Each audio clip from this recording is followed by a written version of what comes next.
大家平安，欢迎收听迦南之声，我是尤伯牧师。今天3月7号要分享的是善用时间，善用时间。我们要读约书亚记9到12章。先来读今天的金句。上主使以色列人战胜亚摩利人。那一天，约书亚在以色列人面前向上主祷告。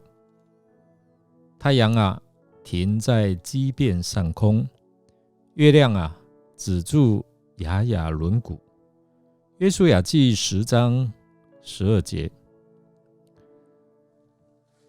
生命对于我们每一个人来说，只有一次的机会。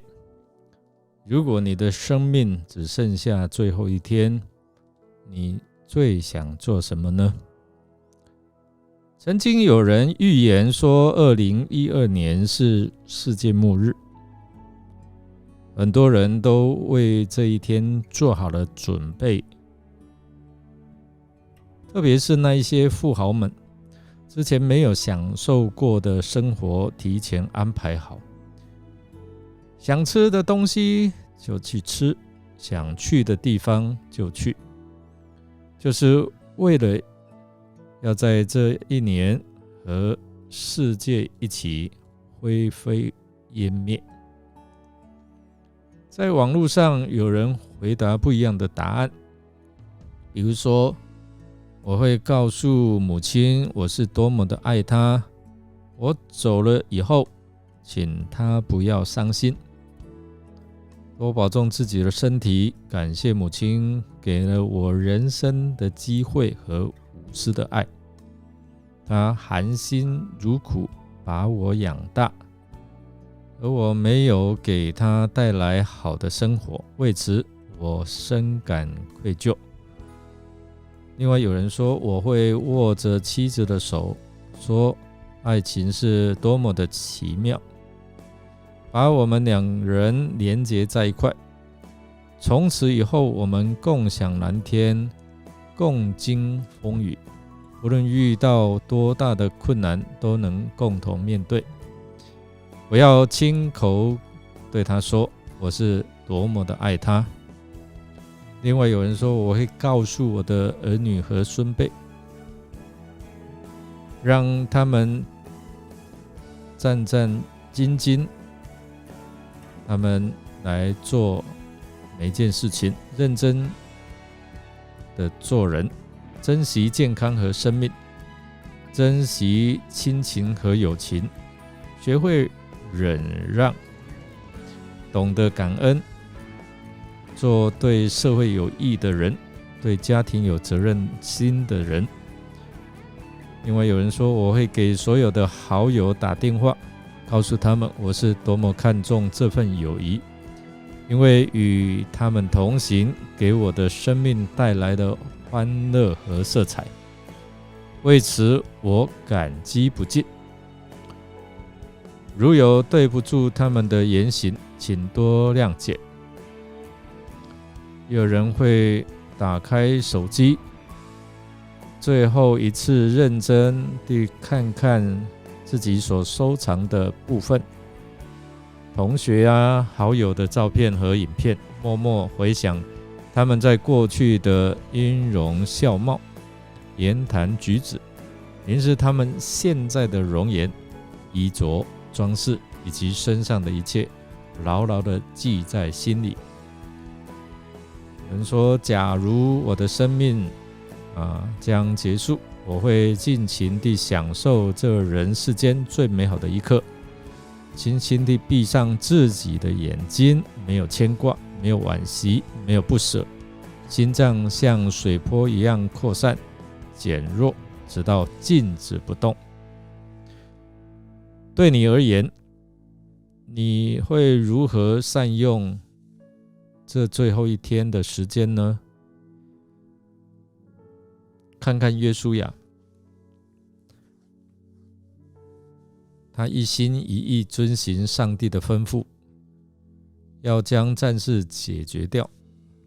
但是太阳西下，大家身心俱疲，无法奋战。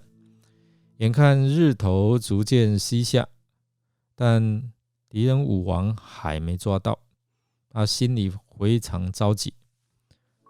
此时他向上帝祷告，求得更多的时间，趁着多的时间赶快完成任务。结果上帝垂听他的祷告，上帝把时间静止下来。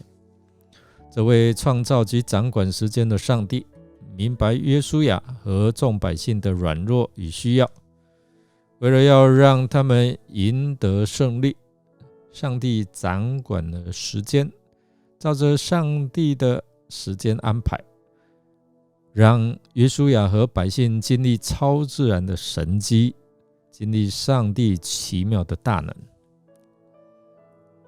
透过今天我们所看这一段的经文，教导我们，特别在第10章，我们看到上帝掌管我们的时间，上帝也掌管我们的明天。世事的变化都是随着上帝的时间在运转，但是上帝赏赐今天的时间给我们。弟兄姐妹，我们有没有好好的来依靠上帝，善用今天的时间，做在上帝所托付给我们的事？或是我们总是把自己的计划摆在第一位，我很忙碌，我有时间以后再做。我们总是不断的找借口，拖延有关永生的事吗？然而随着时间的失去，最后好多人没能把握住得着永生。今天上帝给我们有不同的时间年岁，你是否已经得着这永恒的生命呢？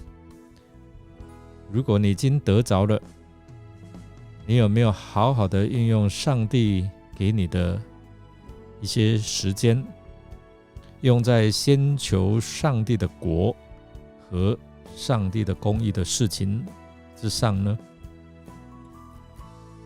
我们来默想，要明白你所拥有的时间都是上帝赐给你的，可能多给你一些年日。对你来讲，你有没有好好善用上帝给你的时间，好好的管理这些时间，做出使上帝喜悦的事情呢？让我们一起来祷告。亲爱的天父上帝，你是时间和空间的主，你掌管万有，感谢你赐给我们在世上的年日，并将一切丰盛的资源赐给我们。我们真的要祈求你所赐的圣灵来帮助我们知道，我们如何管理我们的一生，管理你所给我们的时间，并且好好的善用它，趁着白日多做主工，让主来欢喜。我们这样祷告，是奉靠主耶稣基督的圣名求，阿们。感谢您的收听，如果您喜欢我们的节目，欢迎订阅并给我们好评。我是尤伯牧师，祝福您平安、健康、喜乐，凡事顺利。我们下次见。